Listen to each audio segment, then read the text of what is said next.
यद्यपि भूकंप की भविष्यवाणी संभव नहीं है, लेकिन यदि हम पहले से तैयार हों तो इसके प्रभाव को निश्चित रूप से कम किया जा सकता है। स्थानीय लोग कुछ सामान्य तरीकों से भूकंप की संभावना का अनुमान लगाते हैं, जैसे जानवरों के व्यवहार का अध्ययन, तालाब में मछलियों की उत्तेजना, सांपों का धरातल पर आ जाना। ये लक्षण देखकर कुछ लोग कहते हैं भूकंप का पता चल जाता है।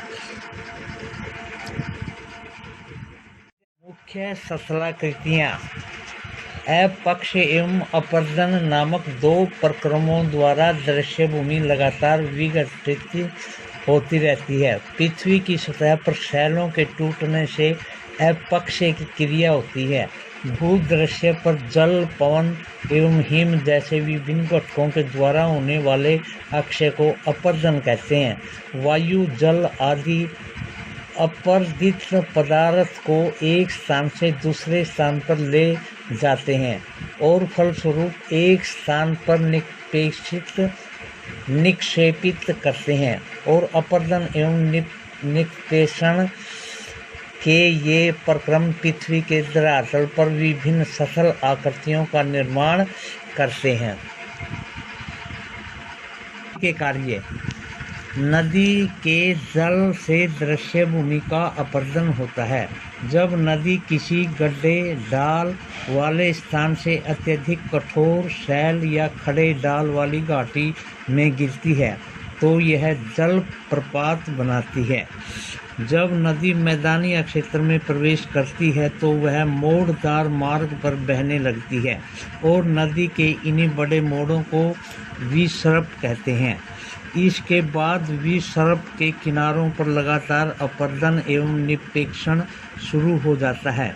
विसर्प लूप होने के सिरे निकट आते जाते हैं। समय के साथ साथ विसर्प लूप नदी के निकट से कट जाते हैं और एक अलग झील बनाते हैं जिसे चाप झील कहा जाता है। यह नदी से संबंधित क्रिया है। कभी कभी नदी अपने तटों से बाहर बहने लगती है, फलस्वरूप निकटवर्ती क्षेत्रों में बाढ़ आ जाती है। बाढ़ के कारण नदी के तटों के निकटवर्ती क्षेत्रों में महीन मिट्टी एवं अन्य पदार्थ निक्षेपण करती है। ऐसी मिट्टी एवं पदार्थों को अवसाद कहते हैं। इससे समतल उपजाऊ बाढ़कृत मैदान का निर्माण होता है। नदी के उत्थित तटों को तटबंध कहते हैं। समुद्र तक पहुँचते पहुँचते नदी का प्रभाव धीमा हो जाता है। तथा नदी अनेक धाराओं में विभाजित हो जाती है जिनको वितरिका कहा जाता है। यहाँ नदी इतनी धीमी हो जाती है कि यह अपने साथ लाए मलबे का निक्षेपण करने लगती है, यानी बिखेर देती है। प्रत्येक वितरिका अपने मुहाने का निर्माण करती है। सभी मुहानों के अवसादों के संग्रह से डेल्टा का निर्माण होता है। समुद्री तरंग के कार्य समुद्री तरंग यानी लहर के अपरदन एवं निक्षेपण तटीय सतला आकृतियाँ बनाते हैं। समुद्री तरंगें लगातार शैलों से टकराती रहती है जिससे दरार विकसित होती है। समय के साथ ये बड़ी और चौड़ी होती जाती है। इनको समुद्री गुफा कहते हैं। इन गुफाओं के बड़े हो जाने पर इनमें केवल छत ही बचती है जिसे तटीय मेहराब बनते हैं। लगातार अपरदन छत को भी तोड़ देता है और केवल दीवारें बचती हैं। दीवार जैसी इन आकृतियों को स्टैक कहते हैं। समुद्री जल के ऊपर लगभग ऊर्ध्वाधर उठे हुए ऊंचे शैलीय तटों को समुद्र भृगु कहते हैं। समुद्री तरंगें जल के किनारों पर अवसाद जमा कर समुद्री पुलिन का निर्माण करती है। हिमनद के कार्य जो बर्फ़ की नदी है वो क्या काम करते हैं? हिमनद अथवा हिमानी बर्फ़ की नदियाँ होती हैं। हिमनद अपने नीचे की कठोर चट्टानों से गोलाश्मी मिट्टी और पत्थरों को अपरदित कर देती है और गोलाश्मी मिट्टी एवं पत्थरों से भूदृश्य का अपरदन करती है। हिमनद गहरे गर्तों का निर्माण करते हैं पर्वतीय क्षेत्र में बर्फ पिघलने से उन गर्तों में जल भर जाता है और वे सुंदर झील बन जाते हैं।